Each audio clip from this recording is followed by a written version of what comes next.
बिस्मिल्लाहिर्रहमानिर्रहीम। नहमदुहु व नुसल्ली अला रसूलिहिल करीम, अम्मा बाद, फ़ाऊज़ु बिल्लाहि मिनश्शैतानिर्रजीम, बिस्मिल्लाहिर्रहमानिर्रहीम। अगर कभी ज़िंदगी में बहुत ज़्यादा मुश्किलात का शिकार हो गए हों, परेशानी ने आ घेरा हो और कोई इसका हल ना निकलता हो, मुअज़्ज़ज़ नाज़रीन, आप ये वजीफ़ा करें। इस अमल की बरकत से इंशाअल्लाह अल्लाह ताला ऐसे ज़राए पैदा कर देंगे जिससे आपकी मुश्किल आसान हो जाएगी, आपकी मुश्किल ख़त्म हो जाएगी, आप हल्का खुद को महसूस करेंगे। आप ये अमल उस वक्त करेंगे जब आपको हर एक ने जवाब दे दिया हो, हर अमल करने वाले ने जवाब दे दिया हो, हर एक वजीफे से आप उकता गए हों, किसी चीज़ से आपका काम ना बनता हो, दुनिया के हर आलम ने, दुर्वेश ने, हर अक्लमंद बंदे ने आपको जवाब दे दिया हो और आपकी मुश्किल और परेशानी हल ना होती हो और आप बहुत परेशान हो और आप चाहते हो किस तरह से ज़मीन फटे और मैं ज़मीन के अंदर चला जाऊं या आसमान मुझ पे टूट पड़े, पत्थर मुझ पे बरस पड़े और मैं उनमें दफन हो जाऊं, और आप अपनी ज़िंदगी को ख़त्म करना चाहते हो और आप बहुत मजबूर हों और आपकी परेशानी और मुश्किल हल ना होती हो, मुअज़्ज़ज़ नाज़रीन, आप ये वजीफ़ा करें।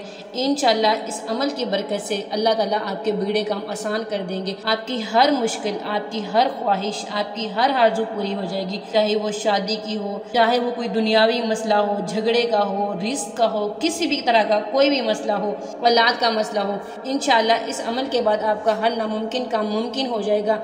मुअज़्ज़ज़ नाज़रीन, आपने ये वजीफ़ा करना तब है जब आपको हर तरफ से नाउमीदी हो जाए, आपके सामने कोई और हल ही ना हो इस मसले का, तब आपने ये अमल करना है। इस अमल करने के लिए आपने क्या करना है, अल्लाह ताला की बारगाह में 2 नफल अदा करने हैं। 2 नफल अदा करने के बाद आप लोगों ने अव्वल आखिर 11-11 दुरूद शरीफ पढ़ना है। उसके बाद 3 दफ़ा सूरह यासीन पढ़नी है। 3 दफ़ा सूरह यासीन पढ़ने के बाद अल्लाह ताला से मांगना है, गिड़गिड़ा के मांगना है, दर्द के साथ, दुख के साथ, तशनगी के साथ आप लोगों ने मांगना है और अल्लाह ताला आपको ज़रूर अदा करेंगे। अल्लाह ताला जहाँ से भी करें, अल्लाह ताला ऐसे असबाब पैदा करेंगे कि आपको वहमो गुमान भी नहीं होगा और आपका काम भी हो जाएगा। आप लोगों से एक छोटी सी गुजारिश है कि खुदारा इस काम को गलत मकसद के लिए मत इस्तेमाल करें, गलत अमल के लिए ये अमलियात मत करें। ये वजीफ़ा किसी गलत काम के लिए नहीं बल्कि जायज़ काम के लिए करें।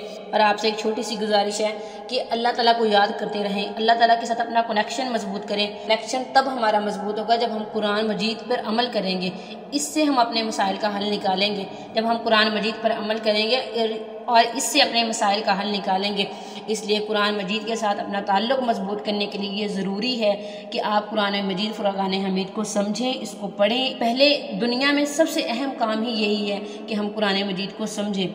मुअज़्ज़ज़ नाज़रीन, आप इस वजीफ़े को खुद से इजाज़त लिए बगैर नहीं करेंगे, क्योंकि अगर आप इस वजीफ़े को इजाज़त लिए बगैर करेंगे तो आपको फ़ायदे की बजाय नुकसान होगा।